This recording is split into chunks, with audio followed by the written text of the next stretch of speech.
శ్రీమన్మహాగణాధిపతయే నమః. సాయినాథ పరబ్రహ్మణే నమః. విశ్వకర్మ పరబ్రహ్మణే నమః.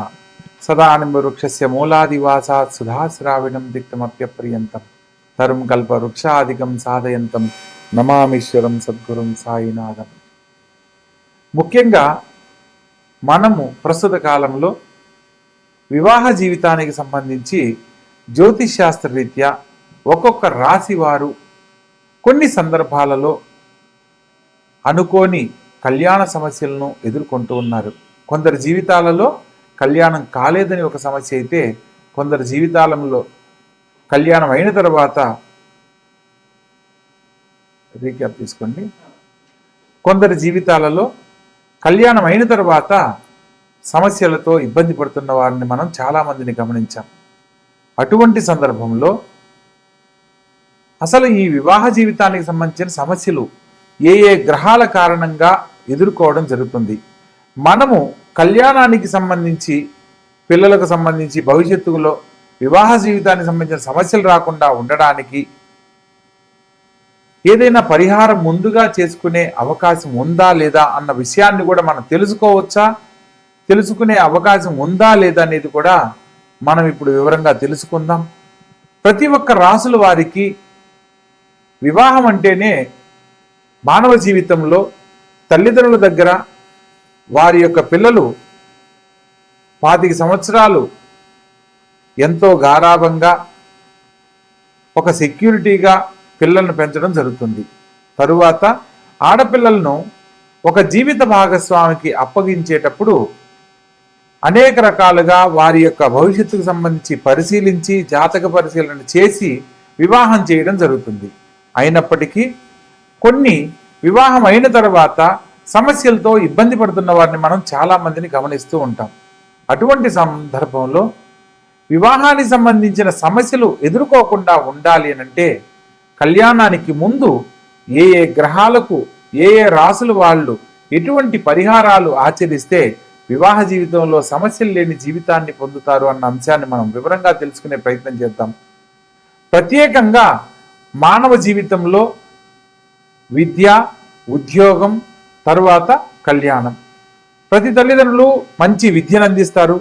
ఒక మంచి ఉద్యోగాన్ని కల్పించడానికి విద్య ద్వారా మనకు అన్ని రకాల సదుపాయాలు, అవకాశాలు కల్పిస్తారు. విద్యా ఉద్యోగంతో పాటు వివాహం అయిన తర్వాత వారికంటూ ఒక కుటుంబం, జీవితం ఏర్పడుతుంది. కాబట్టి ఆ వివాహ జీవితానికి సంబంధించి ఎటువంటి జాగ్రత్తలు తీసుకోవాలి, కళ్యాణానికి సంబంధించిన విషయాలలో మనం ఏ పరిశీలనలో సమస్యలు లేని జీవితాన్ని పొందుతారు అన్న అంశాన్ని తెలుసుకునే ప్రయత్నం చేద్దాం. ప్రత్యేకంగా ప్రతి ఒక్క కళ్యాణానికి సంబంధించి ప్రతి ఒక్కరి జీవితంలో వివాహానికి సంబంధించి వధూవర పొందనలు పరిశీలించేటప్పుడు వధూవర గణనమేళ చక్రం అని ఒకదాన్ని పరిశీలించి దాంట్లో అష్టకూట వర్గం అంటారు. 8 రకాల పాయింట్లలో అంటే నాడీ కూటము, భగుట కూటము, రాశి కూటము, నక్షత్ర కూటము, వశ్య కూటము, ఇట్లా 8 రకాలను పరిశీలించి 36 పాయింట్లకు 18 పాయింట్లు వస్తే కళ్యాణానికి అనుకూలమని, 18 పాయింట్ల కంటే తక్కువ వస్తే కళ్యాణానికి అనుకూలం కాదని, కళ్యాణము 18 పాయింట్ల కంటే ఎక్కువ వస్తే చాలా ఉత్తమోత్తమైనదిగా భావిస్తూ ఉంటారు. కానీ జ్యోతిష్ శాస్త్రం ప్రకారము ప్రతి ఒక్కరి జీవితంలో వివాహానికి సంబంధించి వీరికి వివాహం చేయవచ్చు అని తెలుసుకోవడానికి ఒక సాధారణ పట్టిక మాత్రమే. ప్రత్యేకంగా సప్తమ స్థానాన్ని, కలత్ర స్థానాధిపతి ఉన్న స్థానాన్ని బట్టి మాత్రమే వివాహ జీవితంలో వారు ఎటువంటి స్థితిగతులు పొందగలరో వివరంగా తెలుసుకోవడానికి అవకాశం ఉంటుంది అనేది జ్యోతిష్ శాస్త్రం పరిజ్ఞానం ఉన్న మాలాంటి వారు మాత్రమే దీని గురించి పరిశీలనలో వివరంగా తెలియజేయడానికి అవకాశం ఉంటుంది. జ్యోతిష్ శాస్త్రంలో మనకు ఏదైనా ఒక పంచాంగం కొన్నప్పుడు అందులో వధూవర గణనమేళ చక్రం అని వధువు యొక్క పట్టిక నిలువుగాను, వరుడు యొక్క పట్టిక అడ్డంగాను నిర్మాణం చేసి అందులో కొన్ని సంఖ్యల ఆధారంగా ఈ యొక్క లైన్కి ఆపోజిట్ లైన్లో వరుడు యొక్క నక్షత్రాన్ని బట్టి ఒక సంఖ్యను కేటాయించి వీరికి ఇన్ని పాయింట్లు వచ్చాయని చెప్పి చెప్పడం జరుగుతుంది.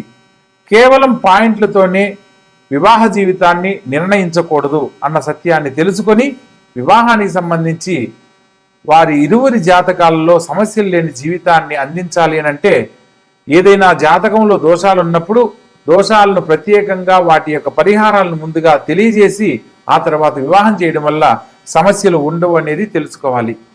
ప్రత్యేకంగా మనం ఇన్ని రకాలుగా చెప్తున్నాం, పాయింట్లను బట్టి పరిశీలన చేస్తాం. అదేవిధంగా జ్యోతిష్ శాస్త్రంలో జాతక చక్రాన్ని బట్టి పరిశీలన చేస్తాం. కానీ మరొక తెలుసుకోవాల్సిన విషయం ఏంటంటే, ఎప్పుడైతే ఆడపిల్ల మెచ్యూర్ అవుతుందో, పుష్పవతి అయిన తర్వాత ఆ రోజు ఉన్న నక్షత్రము చేసుకునే భర్త నక్షత్రం ఒకటి కాకూడదు. ఇది జ్యోతిష్ శాస్త్రంలో సప్తమ స్థానాన్ని బట్టి మనం చెప్పడానికి లేదు. అదే వధువుల గణనవేల చక్రాన్ని బట్టి చెప్పడానికి లేదు. మనం ఎన్ని రకాలుగా చూసినప్పటికీ కూడా ఈ యొక్క విధానంలో కూడా అమ్మాయి యొక్క మెచ్యూర్ అయిన రోజున్న నక్షత్రము చేసుకునే భర్త నక్షత్రం ఒకటి కాకూడదు. అలా ఉన్నప్పుడు మాత్రమే వివాహం చేయాలి. అదేవిధంగా జన్మలగ్నానికి ఆ అబ్బాయి కానీ అమ్మాయి కానీ పుట్టిన జన్మలగ్నానికి అష్టమ లగ్నం అనేది వివాహానికి పనికిరాదు అన్న అంశాన్ని తెలుసుకొని వివాహం చేయాలి. ఊరికినే ఏదో పాయింట్లను చూసేసి వీళ్ళిద్దరికి కళ్యాణం సెట్ అయింది, అమ్మాయి నక్షత్రానికి అబ్బాయి నక్షత్రం సెట్ అయింది అనేది సరైన పద్ధతి కాదు. ఒక 100 ఏళ్ల జీవితాన్ని పిల్లలకు అందిస్తున్నాము అని అంటే దానికి విశేషమైన పరిశీలనలో మాత్రమే ఖచ్చితంగా వారికి అటువంటి వైవాహ జీవితాన్ని అందించగలుగుతున్నాం. పూర్వకాలంలో కుటుంబంలో జాతకాల రీత్యా ఒక పెద్దవాళ్ళు అటు 7 తరాలు ఇటు 7 తరాలు వాళ్ళ యొక్క వంశాంకురాన్ని పరిశీలన చేసి ఆ ఇంటి పిల్లను కళ్ళు మూసుకొని వివాహం చేసుకొని సుఖ సంతోషాలతో జీవించిన వాళ్ళు ఉన్నారు. ప్రస్తుత కాలంలో 36 పాయింట్లకి 33 పాయింట్లు వచ్చి 3వ రోజు విడిపోయిన వాళ్ళు ఉన్నారు. మా అమ్మాయికి జాతక చక్రం చూసామండి, 36 పాయింట్లకి 33 పాయింట్లు వచ్చాయి, చాలా అద్భుతమైన సంబంధం అని చెప్పి అంటారు. కానీ కరెక్ట్గా ఒక నెల గడిచేసరికి ఏమిటోనండి మంచి సంబంధం అని చెప్పి చేశాము, అబ్బాయి మంచివాడు కాదు, అబ్బాయి వాళ్ళ కుటుంబం మంచిది కాదు, అబ్బాయి వాళ్ళ తల్లిదండ్రులు మంచిది కాదు అని వెంటనే ఇలా మాట్లాడుతూ ఉంటారు. కొందరు తల్లిదండ్రులు అయితే ఎన్ని సంబంధాలు చూసినా పిల్లలకు కుదరట్లేదని సిద్ధాంతం తెలిసిన వారి దగ్గరికి వచ్చి, గురువుగారు ఎలాగైనా మా అమ్మాయికి చాలా అంటే 1.5 సంవత్సరం తర్వాత ఈ సంబంధం వచ్చింది, ఎలాగైనా మీరు ఓకే చేయండి, మా అమ్మాయికి పెళ్లి చేయాలనుకుంటున్నాము అని చెప్పి అంటారు. ఇక్కడ వీళ్ళు తీసుకునే తొందరపాటు నిర్ణయాల వల్ల వాళ్ళకేదో అవమానం జరుగుతుందనో, పెళ్లికి పోయినా మీ అమ్మాయికి ఇంకా పెళ్లి కాలేదని ఎదుటి వాళ్ళు ఎవరు అడుగుతున్నారని కనుక ఆడపిల్లకు పెళ్లి చేస్తే ఆ పాప సమస్యలతో ఇబ్బందికరమైన జీవితాన్నే పొందుతుంది. ఎందుకంటే అక్కడ ఏదో ఒకటి కాదు సంబంధం చేయాల్సింది. ఆ అమ్మాయికి ఒక 100 ఏళ్ల జీవితాన్ని ఇస్తున్నామనంటే 1-10 సార్లు ఆలోచించి చేయాలి. ఇక్కడ తొందరపాటు నిర్ణయాల వల్ల కొందరి జీవితాల్లో సమస్యలు ఎదుర్కొంటుంటే మరికొందరి జీవితాలలో వివాహానికి సంబంధించి ఈ యొక్క వధూవరుల గణనవేల చక్రాన్ని చూసి మా అమ్మాయికి ఈ సంబంధం ఓకే అవుతుందండి, చాలా బాగుంది, అబ్బాయి వాళ్ళ కుటుంబం చాలా బాగుంది అని చెప్పి చేసేసి తర్వాత ఇబ్బంది పడుతున్న వాళ్ళని మనం గమనిస్తూ ఉంటాం. ఇక ఇటువంటి సమస్యలు రాకుండా ఉండడానికి ప్రతి ఒక్కరూ కూడా ఈ యొక్క వీడియో ద్వారా కొన్ని విషయాలు ఒక్కొక్క రాశుల వారిగా తెలుసుకునే అవకాశాన్ని కల్పించాలనే సంకల్పంతో ఈ యొక్క వీడియో చేయడం జరుగుతుంది. ప్రతి ఒక్కరూ ఈ యొక్క వీడియోని చివరి వరకు చూడండి, మరిన్ని వివరాలు తెలుసుకోండి. మీకు ఏదన్నా సందేహాలు ఉంటే కామెంట్ రూపంలో తెలియజేయండి, వాటి మీద కూడా మరిన్ని వీడియోలు చేయడం జరుగుతుంది. ప్రతి ఒక్కరి జీవితంలో ఆనందకరమైన జీవితాన్ని వివాహ జీవితం ద్వారా అందించాలనే మా యొక్క ఈ ప్రయత్నంలో చూసిన ప్రతి ఒక్కరూ కూడా దీన్ని తెలుసుకొని మరికొందరికి తెలియజేసే ప్రయత్నం చేయండి. ఇక ఒక్కొక్క రాశుల వారిగా మనం వివరంగా తెలుసుకుందాం. తులారాశి. ఈ యొక్క తులారాశి జాతకులకు శుక్రుడు అధిపతి అన్నమాట. శుక్రుడు ప్రేమ ఆకర్షణలకు, ఆయన అందానికి అధిష్టాన దేవుడు. ప్రత్యేకంగా వీరికి ఎదుటివారు ఈజీగా ఆకర్షితులు అవుతారు. వీరి యొక్క మాట, నడవడిక, నడక అన్నీ కూడా ఎదుటివారిని ఆకర్షింపబడేలా ఉంటాయి. ప్రత్యేకంగా అందానికి ఎక్కువగా ప్రిఫరెన్స్ ఇస్తారు కాబట్టి వీరికి ఎక్కువ మంది స్నేహితులు, సత్సంబంధాలతో ఉంటారు. కొన్ని సందర్భాలలో ఎదుటివారు ప్రేమకు దగ్గరయ్యేందుకు అవకాశం ఉంటుంది. నీతి నిజాయితీలు ఎక్కువగా ఉంటాయి, ప్రేమాభిమానాలు అధికంగా ఉంటాయి.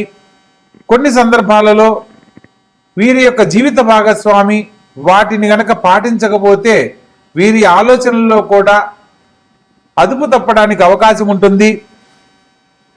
శుక్రుడి యొక్క ప్రభావము తులారాశిపై విపరీతంగా ఉంటుంది. శుక్రుడు స్వక్షేత్రాధిపతి కాబట్టి ఈ రాశి వారికి సౌందర్యము, ప్రేమ, రొమాన్స్ విషయాల్లో ఆకర్షణ ఎక్కువగా ఉంటాయి.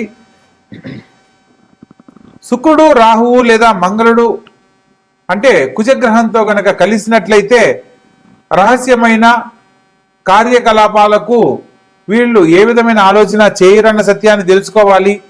శుక్రుడు 6, 8, 12 స్థానాల్లో గనక ఉన్నట్లయితే వివాహ జీవితానికి సంబంధించిన సమస్యలు తలెత్తుతాయి. దాంపత్య జీవితంలో అయిష్టత కారణము, వాళ్ళు కోరుకున్నంత సంతోషాన్ని ఇవ్వలేదని ఎదుటివారికి దగ్గరయ్యే పరిస్థితులు ఎదురవుతాయి. ప్రత్యేకంగా ఈ యొక్క శుక్రునితో పాటు సూర్య భగవంతుడు గనక కలిసినట్లయితే అంటే రవిగ్రహంతో గనక కంబస్ట్ అయినట్లయితే ప్రేమలో అసంతృప్తి మిగులుతుంది, భాగస్వామిపై నిరాశ పెరుగుతుంది.